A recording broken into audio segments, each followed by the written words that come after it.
السلام عليكم ورحمة الله وبركاته دمان أصحابتك وحنا جنالka FIFA Soomaaliya waxaan idin leeyahay galab wanaagsan sida ogtiin muddadan waxaa dib u dhac ku yimid musalsalkii afarta walaal oo noo marayay 71 markii fiirsiga la yiraahdo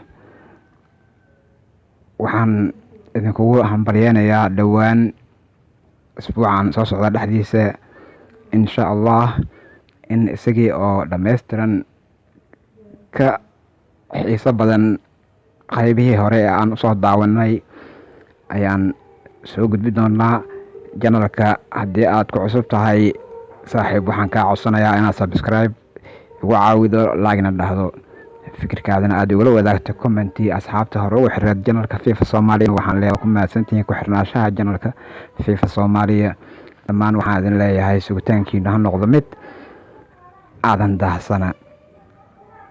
waan dadaalaynaa waana idin maqannahay waxaan u maqannahay bulshadeena khayr badan dhammaan sugitaan wacan.